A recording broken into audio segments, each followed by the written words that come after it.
Excellencies, heads of state and government, the heads of delegations, distinguished ladies and gentlemen,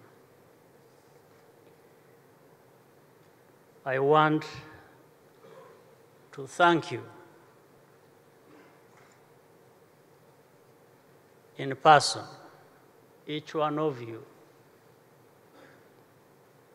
for being here with us on an occasion like this.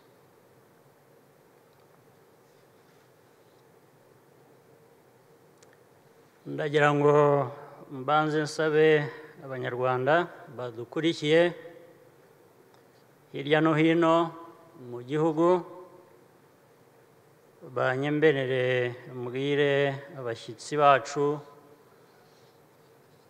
mu ndimi z'amahanga. Abanyarwanda turahorana kandi muri bushobore no kubikurikira mu Kinyarwanda. Muranyihanganira rero.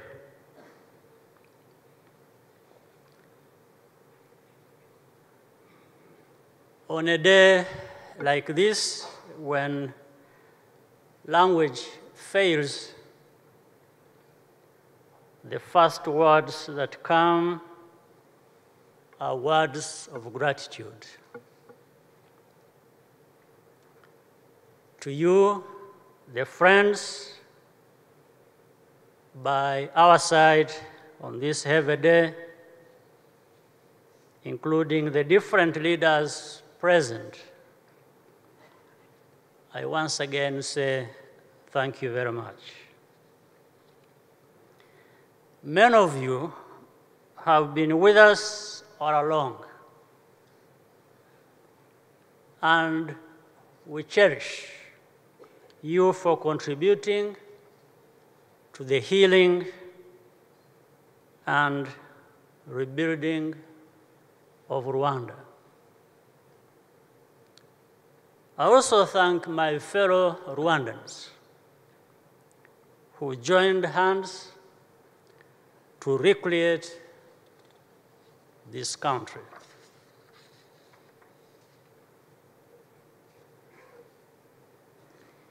In 1994, there was no hope, only darkness. Today, light radiates from this place. How did it happen? Rwanda became a family once again.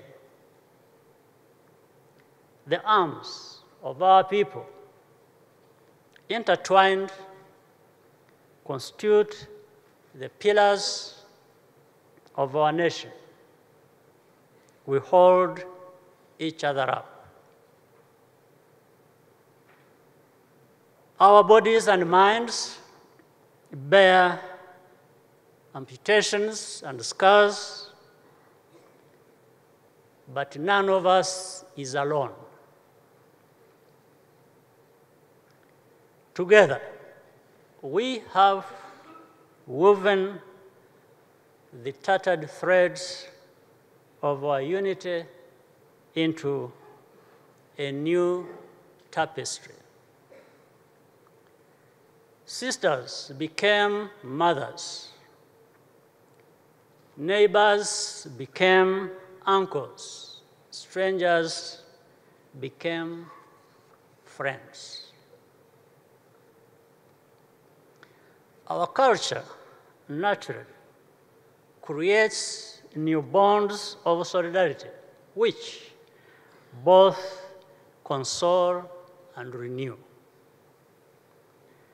Rwanda is a family. That is why we still exist, despite all we have gone through. There is no way to fully comprehend the holiness, the loneliness and anger of survivors. And yet, over and over again, we have asked them to make the sacrifices necessary to give our nation new life. Emotions had to be put in a box. Someone once asked me why we keep burdening survivors with the responsibility for our healing. It was a painful question, but I realized the answer was obvious. Survivors are the only ones with something left to give, their forgiveness. And that is their forgiveness. Our people have carried an immense weight with little or no complaint. This has made us better and more united than ever before. At a memorial event some years ago, a young girl, brought us to tears with a poem. She said, "There is a saying in Kinyarwanda that God spends the day elsewhere but returns to sleep in Rwanda." And then she asked in a chorus, where was God on those dark nights of genocide? Looking at Rwanda today, it is clear that God has come back home to stay, as we heard earlier.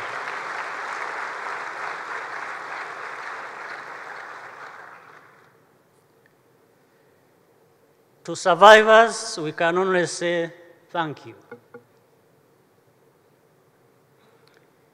Your resilience and bravery represent the triumph of the Rwandan character in its purest form. Joining us today are families from other countries whose husbands, fathers, sisters, and aunts were claimed by the same deadly ideology.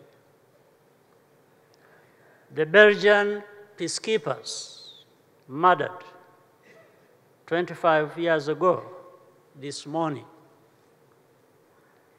Captain Mbaye Diagne from Senegal, who saved so many lives. Tonia Locatelli, killed in 1992 for telling the truth of what was to come, among others. The only comfort we can offer is the commonality of sorrow and the respect owed to those who had the courage to do the right thing.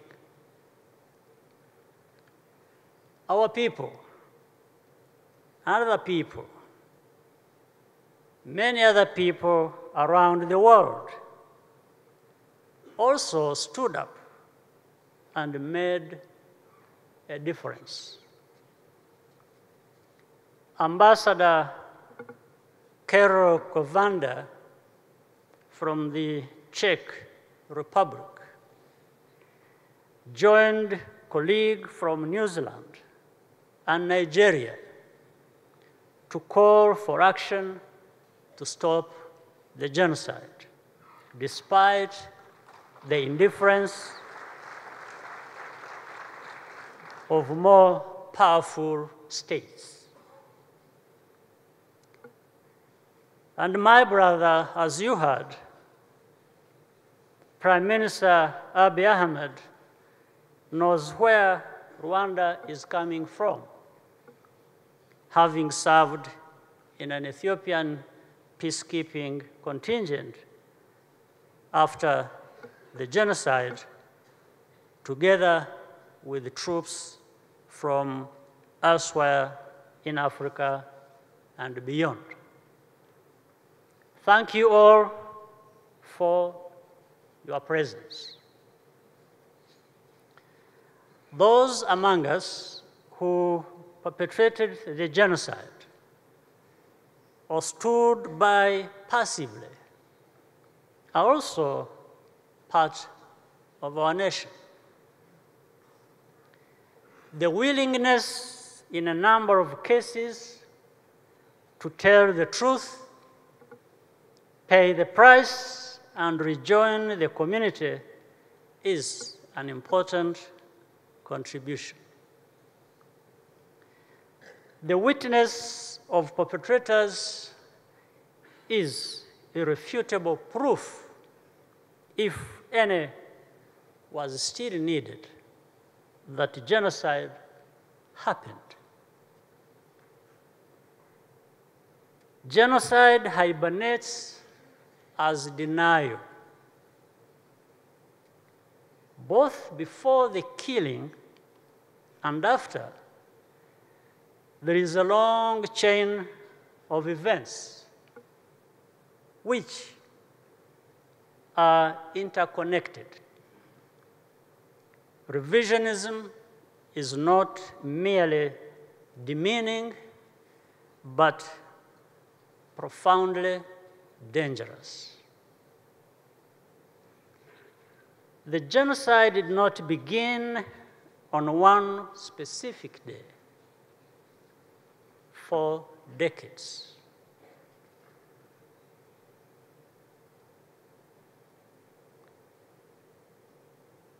It was a history. Why were the refugees? Why were refugees Rwanda's biggest export for decades? Why were the same people repeatedly targeted for persecution and massacre from the late 50s to the 1990s? Why were bodies dumped into rivers to send them back up the Nile where they supposedly came from? Why did some parents even kill their own children who looked a certain way? None of that started with a plane crash. So where did it come from? Through it all, we had guardians of virtue. Abarinzi b'igihango and other righteous citizens, our rebirth was seeded by their actions. The young girl portrayed in the play we just saw,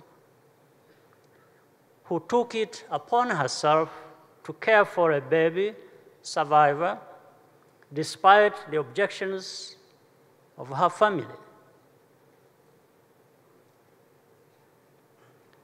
That is a true story. And today, both men, both women, as we heard from the play, are home and fine. The Nyanje students who refused to be separated into Hutu on one side, Tutsi on the other, is clear. They never betrayed each other. 6 were killed, 40 were wounded, all are heroes. These are examples of the Rwandans who kept us from losing everything.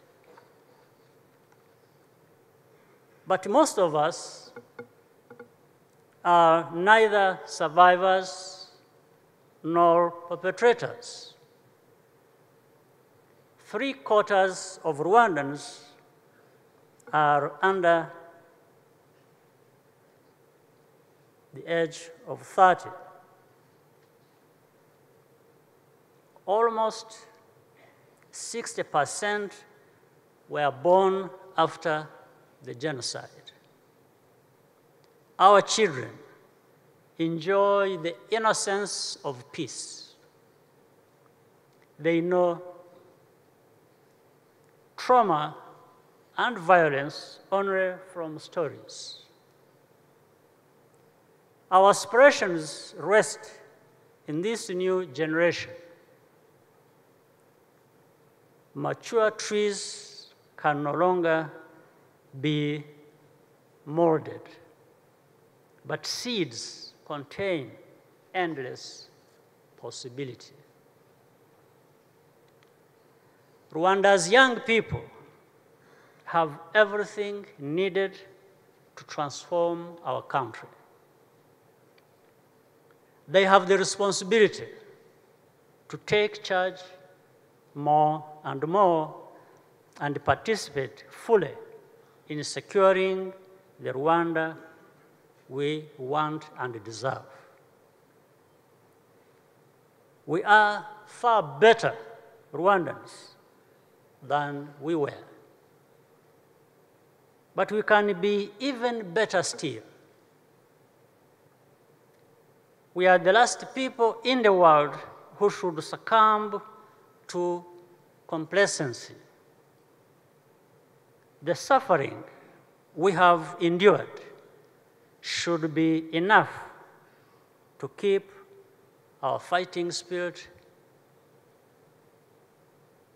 alive. And here let me say one thing, that I hate to say, and we shall, as much as we can, avoid. For those who think our country has not seen enough of a mess,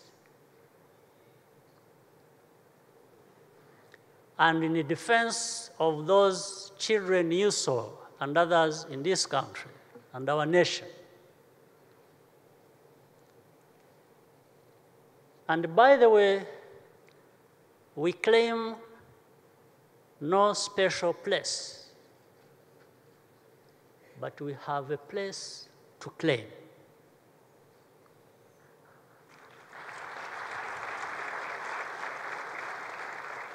And I'm saying, those who think we have not seen enough of a mess, and want to mess with us, whether they are from here or from outside. I want to say, we will mess up with them big time, big time.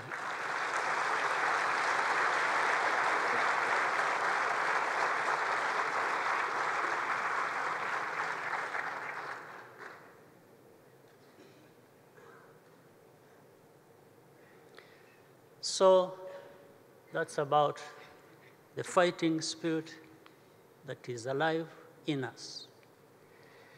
What happened here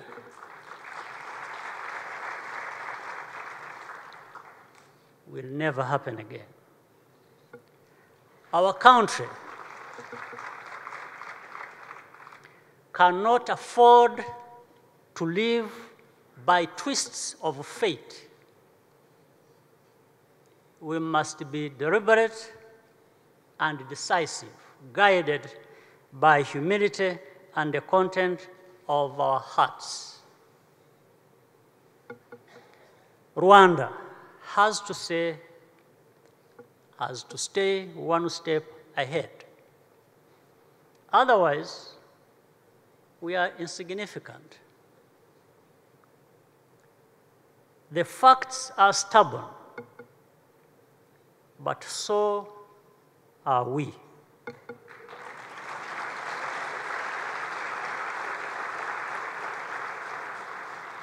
We really have to be.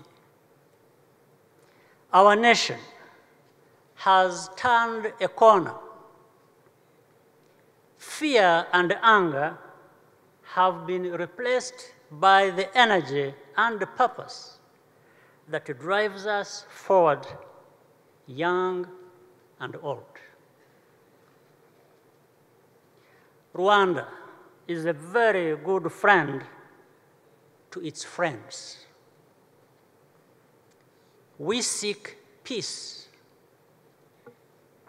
We turn the page. But no adversary should underestimate what a formidable force Rwandans have become as a result of our circumstances.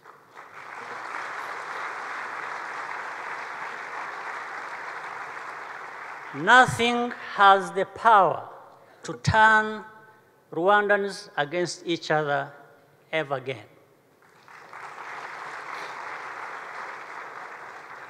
This history will not repeat. That is our firm commitment.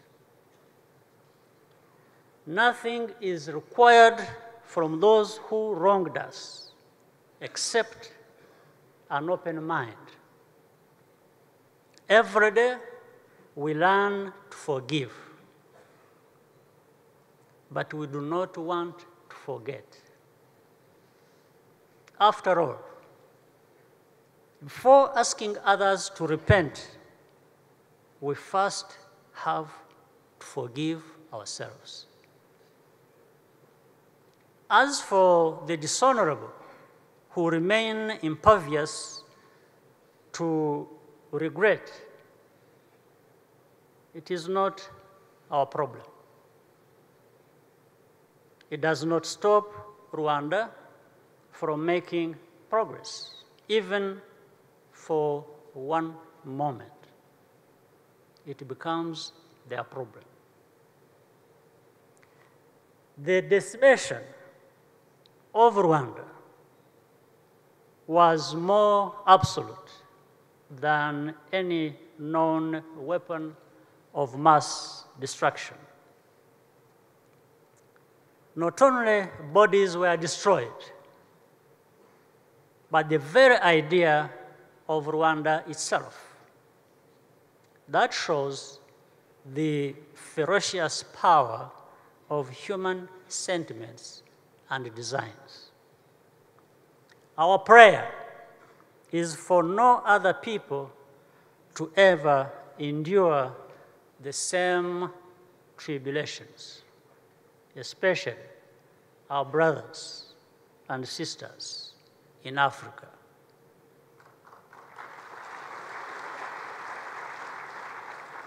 never accept it.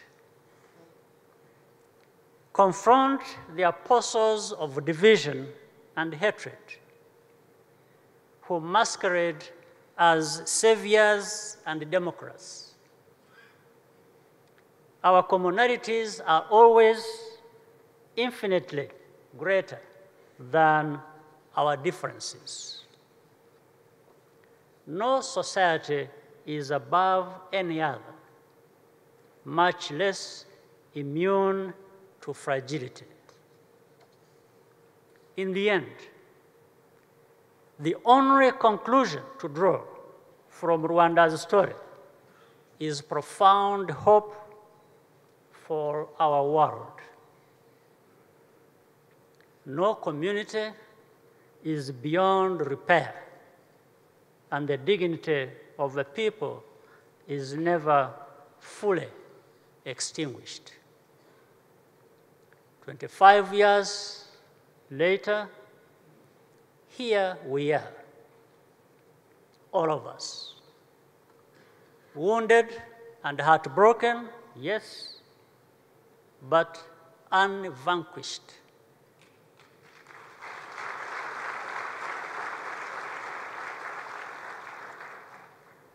Rwandans have granted ourselves a new beginning. We exist in a state of permanent commemoration every day in all that we do in order to remain faithful to that choice. I thank you and wish you strength and peace, all of you.